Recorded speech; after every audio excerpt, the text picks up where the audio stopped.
At dito na yata magpa-park. Ito na pala, Enchanted Landmark parking area. Ito na ba? Pa ganun pa. Okay. Dining hall. Ayan, motorista. Ito na pala tayo. Uy, grabe. Pa-picture tayo dito. Ay.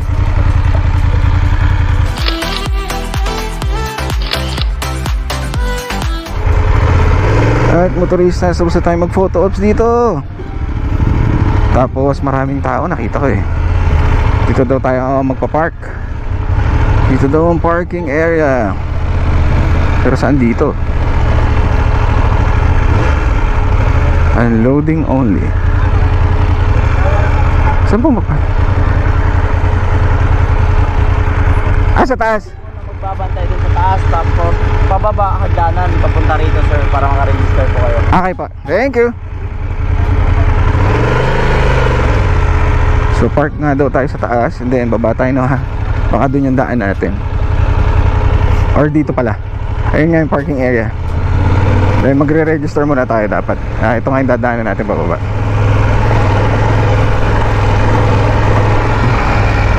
Woo! Off-road! Laki na rin na pala nito. Parking. Ha? Anong mga motor? Hiwalay pa? Hindi lahat. Tama ba? Layo naman.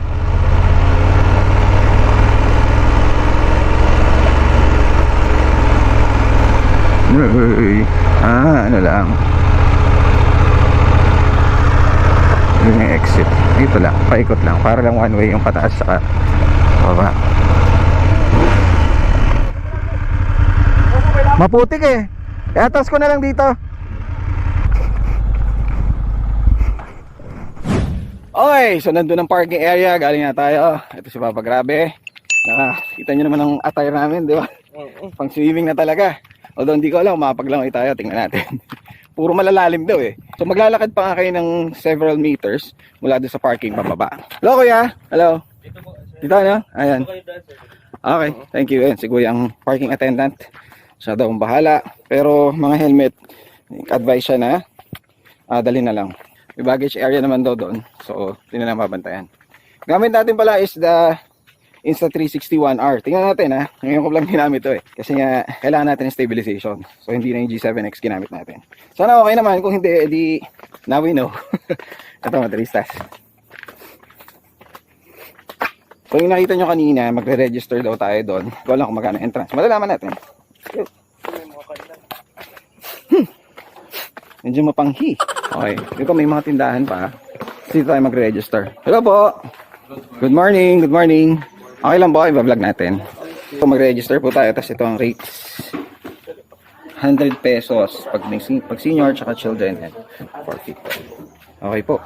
Alright, register. A few moments later. Doon nga tayo nag-register. Babalik pala tayo mismo dun sa may statue, sa main road. Pagbalik natin doon, kakanan daw tayo. Okay, let's go. So motorista, nakita nyo na nga, 100 pesos each. Discounted pag senior and kids. May mga nag-o-offer kanina ng mga habal-habal, mga nakamotor. Ihatid daw kayo dito sa loob para hindi na kayo masyado maglalakad. From 6 minutes daw, magiging 3 minutes daw yung biyahe. Okay. Dapat tinanggap ko na yung alok sa akin. Grabe! Parang 100 meters pa lang tayo. So yun yung offer nila. Tapos tinanong ko kung magkano. Ano naman daw? Paala ka na. Parang donation na lang. Kayo na mahala. Kung wala kayong 3 minutes para maglakad, extra 3 minutes, sumakay kayo. Akin, 30 minutes. Alam nyo na kung maglakad to, parang ano eh. Parang nasa buwan, di ba? Hindi, turista. Ganun maglakad ng turista. Talaga lang. Talaga. Ito, may mga tindahan na pala dito. Motoristas, oh. Motoristas, oh. Madalas. Dito pa lang, oh. Enchanting na. Enchanted na yung dating, oh. Kaya ipasok mo ito eh. Kaya lang, syempre, pinaprotektahan nila yan. Takutin na natin itong kasama natin. Ito daw ay tinawag na enchanted din ng mga locals. Kasi